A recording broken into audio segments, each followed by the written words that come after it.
Okay everyone, lecture 2 will begin now, and we're going to focus in lecture 2 on the topic of memory. We're going to focus on what enables people to remember things accurately and what causes forgetting, and this should be an interesting topic for people who really, as a major part of their life, trying to put knowledge into their minds and be able to remember all that knowledge for exams and courses. There's some clues in here as to how to remember things more effectively. Now, the sad truth about remembering is that there's no shortcuts to put information into your mind and then be able to retrieve it and remember it accurately later. The best way to remember something in the future is to really think a lot about it, and that takes time and it takes a lot of effort.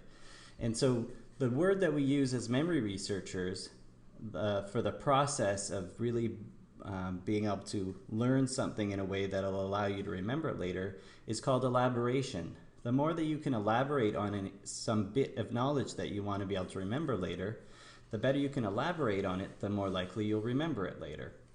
And really all this elaboration involves is relating what it is you want to remember with existing knowledge that you have. So a lot of the topics in a psychology course like this one, you can remember it better if you somehow relate the concepts to your actual life and think of events in your life that might illustrate a lot of the concepts that we talked about in the course. Well, that's just really good stuff for being able to remember it later. But really any way that you can use what you already know to try to make sense of the new information that you want to learn, the better off you'll be.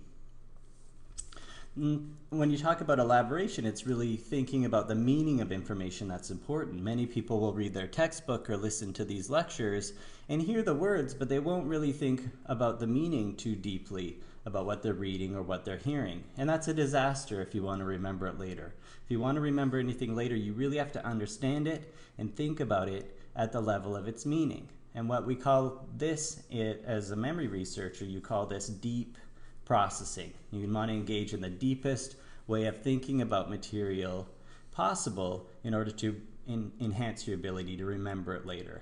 The thinking people do now that allows them to remember something later is called encoding. That's the process. Now, some of the original work on deep processing was conducted by Craig and Lockhart in 1972. And what these researchers did is, in a first phase, they would just present people with a list of words and they could be asked one of three types of questions. One of these questions is called a graphemic question. So imagine turkey, you see it on the screen. You could be asked, is it in lowercase letters? The answer here would be no. Okay, but it's simply based on the way the information looks. It's not about the meaning, it's just based on the look of the question, the physical characteristics. Now, the second type of question would be a phonemic question. So you could be presented with button and then asked, does it rhyme with mutton? Well, for this type of question, you have to think about the way the word sounds. So it's a deeper processing. You can't just look at the letters, you actually have to say it to yourself. The deepest form of question is a semantic question. So imagine getting the question, doctor. Well, the question would be, is it related to nurse? Now, in order to answer this question, you have to think about the meaning of the word doctor, and then you could answer yes. So as you can see, we have these three different levels of processing. A very shallow question with a graphemic question that, again, is just about the physical characteristics, all the way up to the semantic question, which is related to the memory, the meaning of the word. Now, in the second phase of the experiment, the people were given a surprise recall test. They had no idea that this was going to happen. They thought they just had to answer yes or no to those different words in phase 1. But now they have to recall all of the words they answered questions about in phase 1. And what happened is that depending on the type of encoding or the type of question people got, it influenced their probability of recall. So if they had a graphemic question, again, which is just based on the physical characteristics of the word, they only recalled 12% of the items. It was a phonemic question. Well, now it's just over double what it was with a graphemic. They could recall 25% of the words. If it was a semantic question, this deepest level, now they could recall 45% of the items. So here we have a pretty clear indication that the deeper you process the information, the higher the probability is that you're going to recall the information. Okay, so deeper encoding leads to better remembering. Well, that's not the only thing that can help you. Again, it's about relying on the knowledge that you already have to help integrate new information in a form that you'll be able to remember it later. Organization can really help with this, providing a structure to all the different bits of information that you'd need to know in a course like this one can do nothing but help support better remembering when it comes time to do the test. So it's easier to remember bits of information if you somehow relate them to one another in a structure rather than treat them as completely separate from one another. So you consider the following items: boat, fridge, water, trumpet, sweater. Now, as a list, that's 5 items you'd have to remember, but if you can somehow relate them to one another in a story, then you'd be able to remember all 5 items as more like a unit, and it just makes it much easier to recall all the details. So you just form relationships between these items, and that generates a more meaningful, richer memory representation that you'll be able to access later. So you can imagine a fridge floating in a boat on the water, and a trumpet might be on top of the fridge, and the trumpet might be wearing a sweater. Well, whatever makes sense to you. If you can somehow relate all these items to one another, then it makes it easier to recall all of them as a unit instead of separately. Now, anytime that you want to try and recall an experience, it's going to be much easier the more distinctive that event is. So imagine if I asked you, where did you put your keys? Well, you've put your keys in so many different places.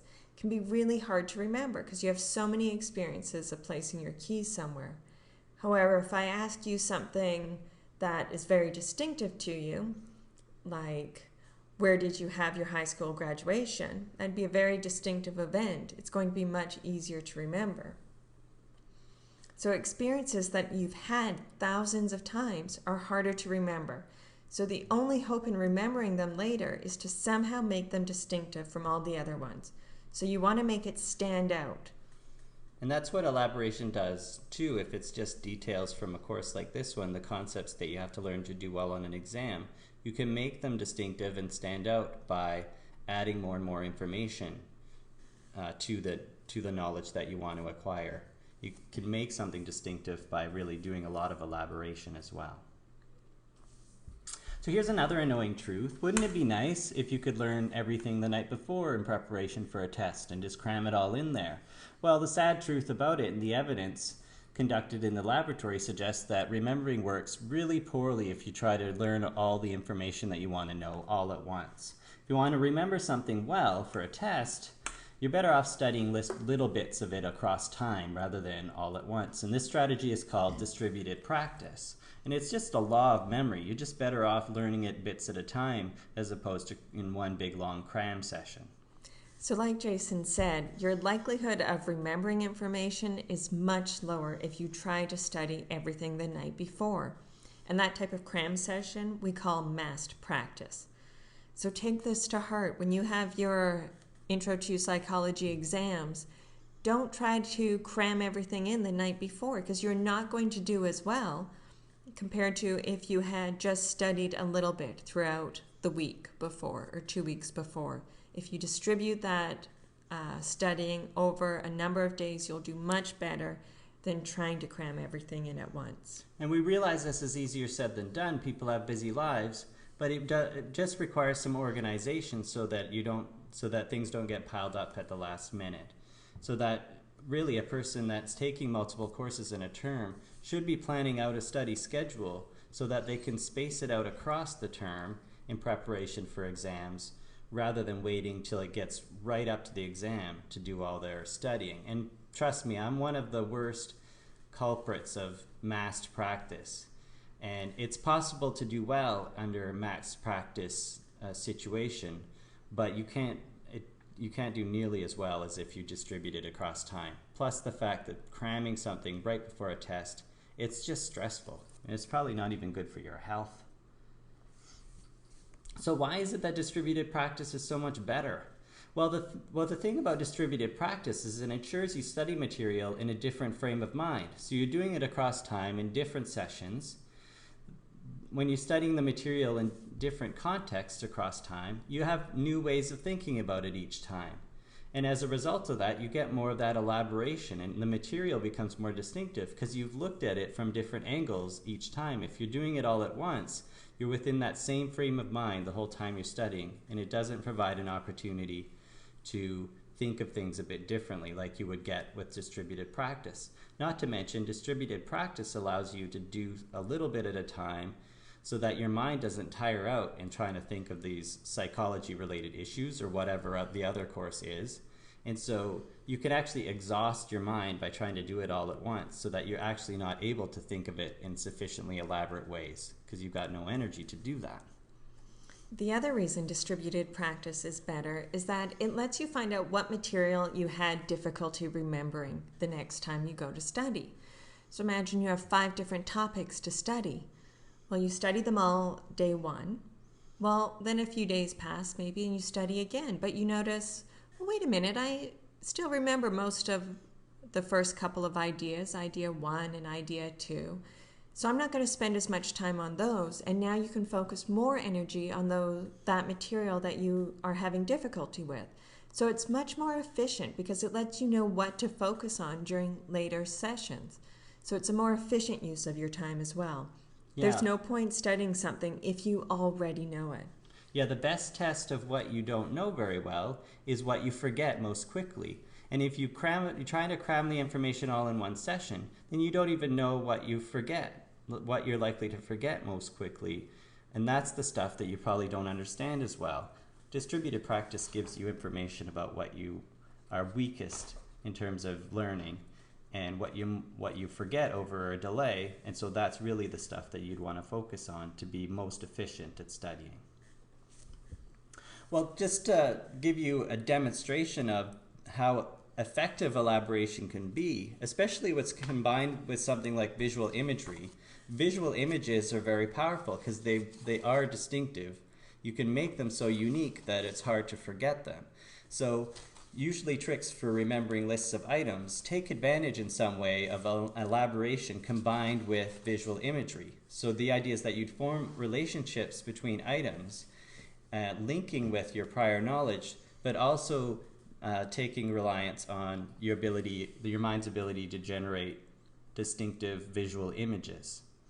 So here's one technique. It's called the 1 is a bun. And what you do is associate numbers 1 to 10 with something that rhymes. So 1 is a bun, 2 is a shoe, 3 is a tree, 4 is a door, 5 is a hive, 6 is sticks, 7 heaven, 8 gate, 9 line, 10 hen. Okay, so you associate those numbers with the item that rhymes with it. And then you want to form an unusual image between the items you want to remember and the things associated with each number. So you want to use this technique, let's say, if you have a list that you have to remember in order. So you would just take the first item in the list would be the first one. So 1 is a bun. So here are some items: lamp, monkey, violin, whistle, attic, pilot, tractor, garage, drill, kite. So using the 1 is a bun technique, you would try to form an image, an interactive image, so combining a lamp and a bun, for example. So maybe you have a bun wrapped around a lamp, like a hot dog bun. Okay, then 2 is a shoe. So you picture a monkey running around with shoes. 3 is a tree. So you have to try and create an image between a violin and a tree. So maybe the violin is stuck in the tree. Okay, so you just would go through this for each of the different items. And then when you try to recall the items, you can just generate what's the first item in the list? Well, 1 is a bun. What image did I create with a bun? And then you go, that's right, it was that hot dog bun that was wrapped around the lamp. Lamp's the answer. Well, 2 is a shoe. What image did I create with the shoe? And then you'd think of the monkey dancing around in his shoes, and you'd be able to recall monkey. So this is the 1 is a bun technique. Okay, well, other than elaborate encoding, it's not only how you learn information that determines how well you remember it, but also depends on what's going on around at the time when you're trying to remember the information that matters as well. What information is available now can also determine whether or not you'll remember something from your life, details about a course or some event from your life. So cued versus free recall makes a difference. Free recall is just when you're given the task of just generating as many details as you can about what you learned before. So remember those these experiments that we'll talk about later, conducted by a guy named Bartlett. He'd present people with stories, and then he'd just ask them to recall the stories as best they could, word for word. That's free recall. People are not nearly as good at that as they are at cued recall, where they're given some additional information. Like when we're talking about what did you have for breakfast last week, saying, giving the cue of did you have bacon and eggs for breakfast, right? Would be easier than if you just had to generate without any cues what you had for breakfast. So if you're provided with some cues to memory, that makes it easier than not providing cues. And just in general, it's going to be easier to remember events when the conditions in which you learned the information match the conditions in the present. And this is known as the encoding specificity principle. So again, it's based on this match between how did you learn the information and how are you being tested in it. If those conditions are similar, you're going to do better because the current situation is going to provide you with cues to get back at that original information. And that's why people have such a powerful experience when they've moved away from their hometown and then they go back there. Maybe they go back as adults to their old elementary school. You might have no memories of being in elementary school as an adult, but if you walk in that elementary school, there's all these cues available that were there when those events occurred, and you can end up remembering quite a lot of details of events that occurred so long ago in childhood. And that's just following this encoding specificity principle. And another related principle is more or less the same thing. It's called transfer appropriate processing, but it's a bit broader. It's inspired by this idea of this match promoting memory. If there's a match in the situation you were in during an event and the situation you're in right now, you'll be better at remembering. The transfer appropriate processing principle just involves the idea that people will be able to do some task best now if they've done something similar before in their life. So that's not surprising. You're going to be good at playing the piano if you spend a lot of time playing the piano in your past. So that's all transfer appropriate processing is referring to, that we do the things best now that we've been prepared for because of the experiences that we've had in our life before. So now that you know this transfer appropriate processing principle, you can use it to guide your learning and make it most effective more generally. So effective studying will involve engaging in the same type of processing that you need to engage in order to score high on exams. So you can use this strategically. You know what kinds of skills are required on your exams. Let's say it's a multiple choice test or maybe it's an essay test. So you'd want to prepare in ways that are very identical to the types of processes that are going to be required for you when you do the test.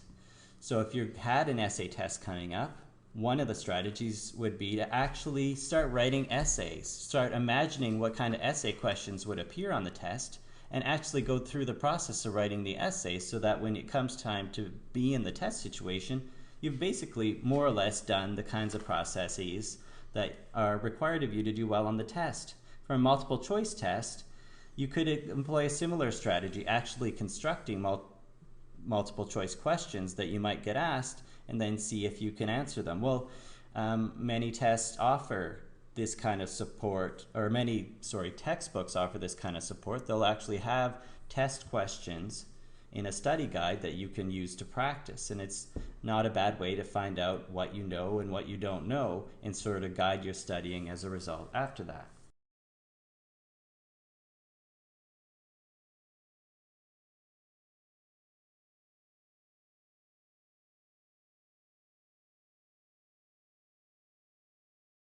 Okay, so when you talk about things that enable you to remember, you also have to talk about, well, what causes forgetting. And of course, forgetting is just the flip side of remembering. It's frustrating, Some people might sometimes wish nothing would ever get forgotten.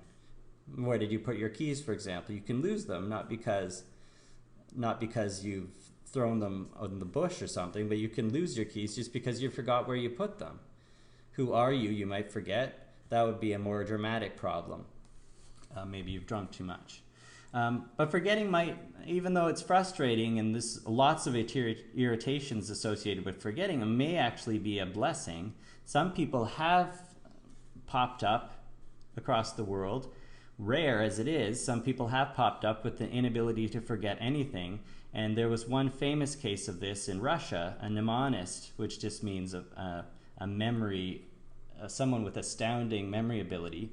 We call him S, who had to end up ultimately spending time in a mental hospital because his memory was too perfect. He would never be able to forget anything, and in fact, the things from his memory would intrude his perceptions in waking everyday life in the present, making it really distracting and quite stressful for him, so he actually had to be hospitalized.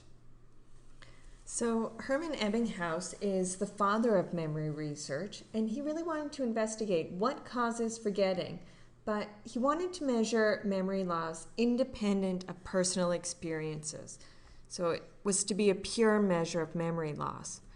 So to do this, he constructed a list of 2,300 nonsense CVCs, and a CVC is simply a consonant-vowel consonant combination. So DAC, SIL, BUF, TEC, WOP. These would all be CVCs.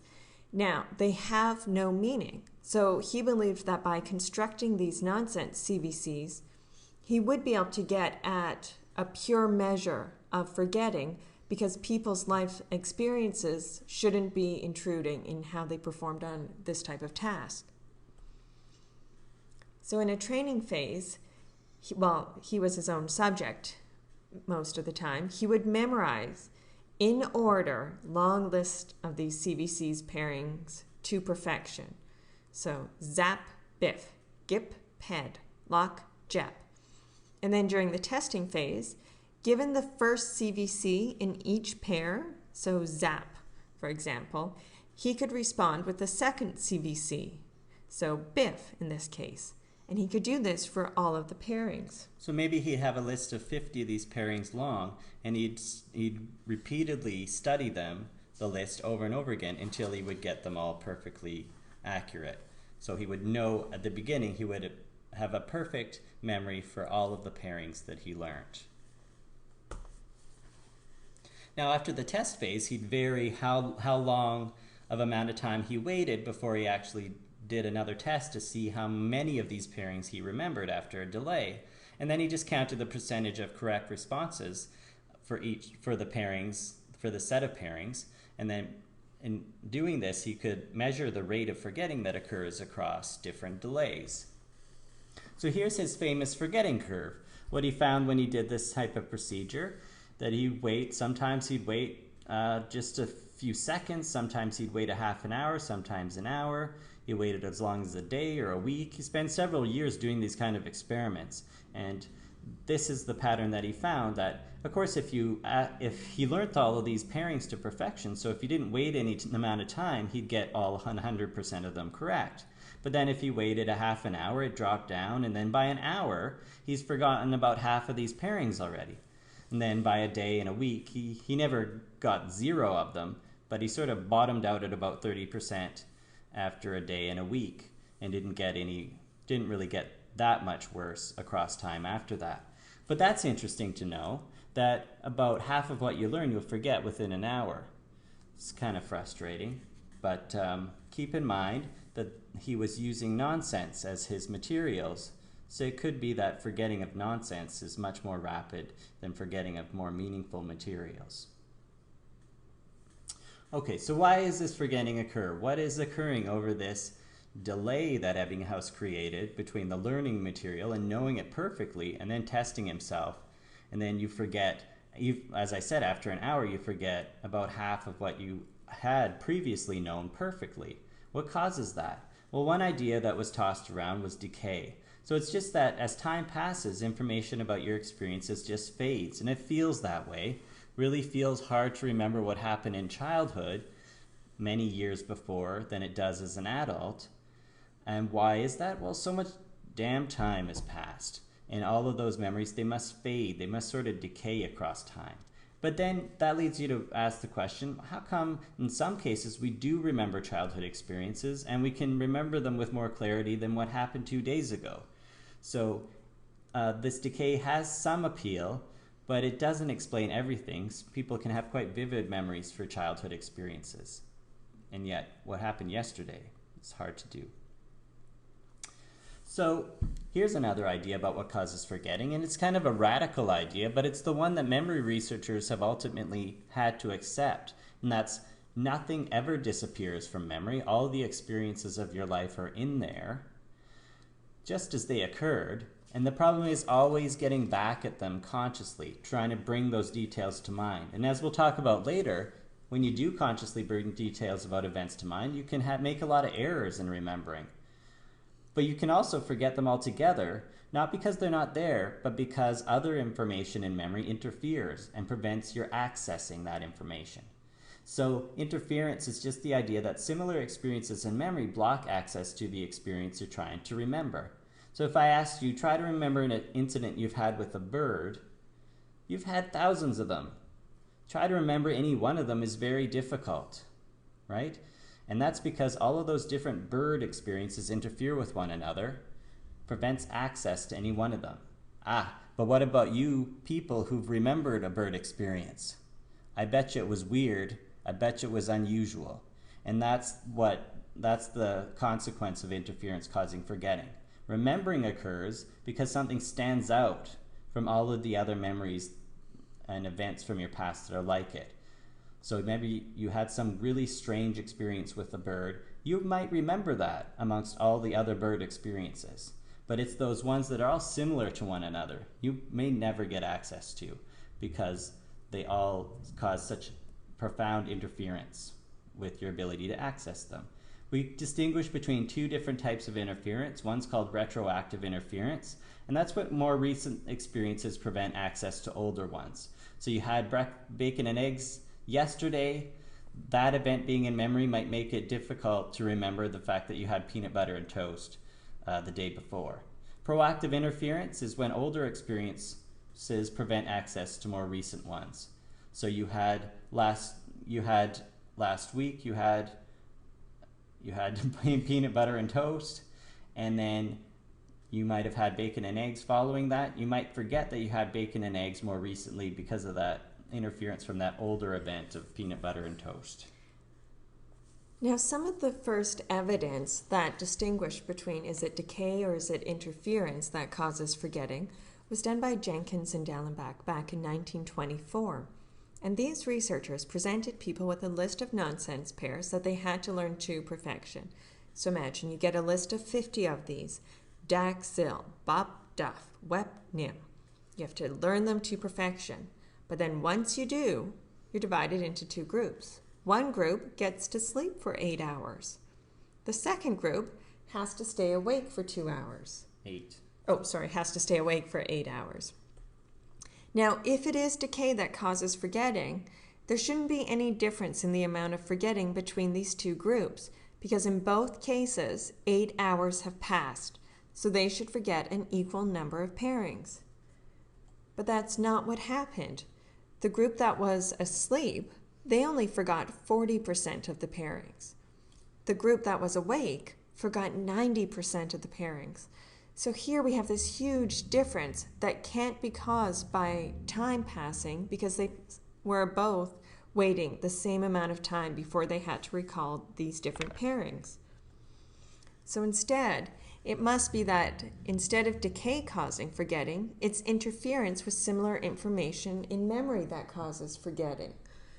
So the awake group, they had a lot more verbal experiences during that 8 hours.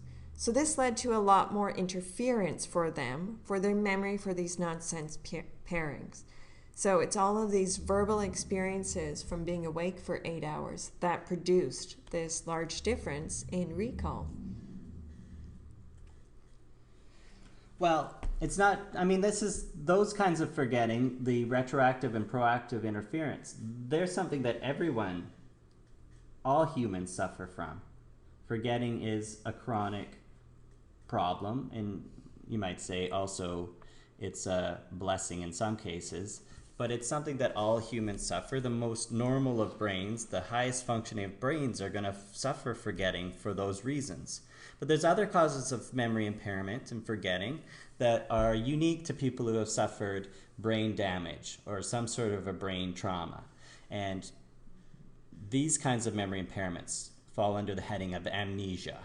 So one form of amnesia is called retrograde amnesia, and that's a problem remembering events that came just before some sort of a brain injury, like a concussion. You might have people that, for example, play football or hockey, and they suffer a concussion during a play of their sport, and they might have difficulty remembering events that occurred at moments or sometimes 24 hours before the brain injury. Depends on how hard they get whacked during the game.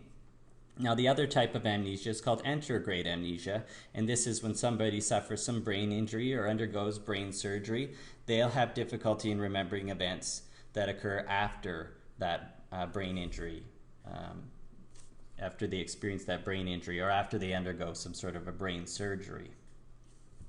And HM is a famous incident of anterograde amnesia. He also suffered some amount of retrograde amnesia as well. What HM is a man that was in his 20s and came in complaining about epileptic seizures, and the doctors decided to remove that important brain structure that we now know is critical for being able to remember events that occur, and that's the hippocampus. So he had both. There's one on each side. Each hemisphere of your brain has one. So he had both removed to control these epileptic seizures. And that was successful. He didn't really have any epileptic seizures anymore, but he did have catastrophic anterograde amnesia, and complete inability to remember any event that occurred after his surgery. So the man lived for another, 50 to 60 years and didn't remember an event that occurred after the surgery. Can you imagine being HM? Having no knowledge of events that occurred after the surgery? He literally had no memory for anything that happened more than about 30 seconds ago. So just completely stuck in the present with no sense of his life, and it really affected his sense of even his own personality, because he couldn't even remember anything that he had done. By the time he died, he couldn't remember anything that had happened for the past about 50 years. This is something that doesn't only occur as a result of brain surgery. People with Korsakoff syndrome that we sort of discussed earlier are people that are alcoholic. They drink all the time and they don't get enough nutrition. So as a result, the vitamin deficiency caused by not eating properly in these alcoholics does major damage to their brain tissue and prevents them from being able to acquire new memories, to remember anything that happened. Once the syndrome sets in, they can't really remember anything that happened more than a few moments ago. What's weird about these people, though, is they seem to have an intact short-term memory. So they can carry on a conversation in the moment with you, but if they get distracted for any amount of time, they won't even remember who you are. You'll have to reintroduce yourself to them. And it's like you never had the conversation at all, because they won't have any memory for the content of it. But they can do things in the moment. Just distract them. Some amount of time passes from that event. They won't have any memory for it anymore. So like Jason was saying, they can keep track of what's going on in the present if they're engaged in a task or a conversation. But imagine you leave the room and wait a couple of minutes and come back in. You'd have to reintroduce yourself again, and they would act as though that conversation hadn't taken place. They don't know who you are. So, as it says here, HM could keep track of what was going on in the present, but he wouldn't remember it once he was distracted. Also, HM could acquire new skills, so that non-explicit form of memory, that implicit form of memory, was intact in HM. One researcher from Canada named Brenda Milner had HM do this complicated mirror tracing task. She'd present these bizarre geometric shapes and present them to HM in a mirror, and his job would be to reverse them and trace them as they were on the actual piece of paper. Of course, mirrors reverse everything. They were requiring HM to draw these things just the way they were presented on the paper. So he'd have to reverse them in his mind and trace them all out just the way they appeared on the paper. And this is a horribly difficult task at the beginning, but HM got better and better over time at doing it. Each time you asked him to do the task, he'd express no knowledge of ever having done it before, and yet he started to be able to whip these things off with an incredible rapid speed, despite no conscious awareness of ever having done it before. So just an example of how you can get intact forms of memory, being able to learn these skills, but a complete inability to consciously remember having done it before. So in HM, skill learning is functional still, and you can learn new abilities, but couldn't remember anything.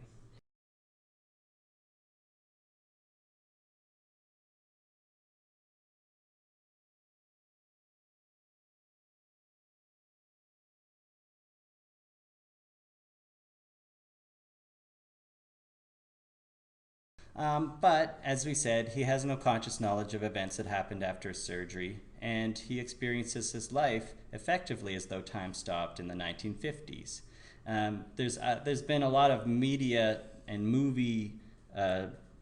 movies about this kind of syndrome. In one case, there's Drew Barrymore and Adam Sandler in the movie 50 First Dates. It's not really an accurate idea of how amnesia works, but it might give you a sense of it. Drew Barrymore got into a car accident and damaged her brain, and then she can't remember anything after she sleeps for the night. She can't remember anything that happened the day before, and the day before that, and so on, since her car accident. What's good for Drew Barrymore is she can remember things that happened more than 30 seconds ago within any individual day. So it's not nearly as severe as the anterior grade amnesia that we're talking about. In the real cases that occur, a person can't remember anything that happened a few moments, about as long or anything longer than 30 seconds ago. So that's a much more profound problem than Drew Barrymore in the movie 50 First Dates. But I recommend the movie, it's very good. So HM's legacy is, it's the single most important basis for ideas about the different types of memory that exist in humans. And at first, people thought it was really good evidence that there's a short-term and a long-term memory store. Seems like HM has fine short-term memory store, but he can't transfer anything into a long-term memory store. That ultimately was abandoned because of the fact that HM does seem to have an ability to move things into a long-term representation, because he can acquire these new skills like mirror tracing. So instead, people have suggested that no, HM's real problem is he has an intact explicit memory, he has a impaired explicit memory, devastated explicit memory. He can't consciously remember anything, but his implicit memory is completely intact because he can learn new skills, so that unconsciously experiences can have an influence on his behavior and even his thinking, but he has no conscious ability to remember those events.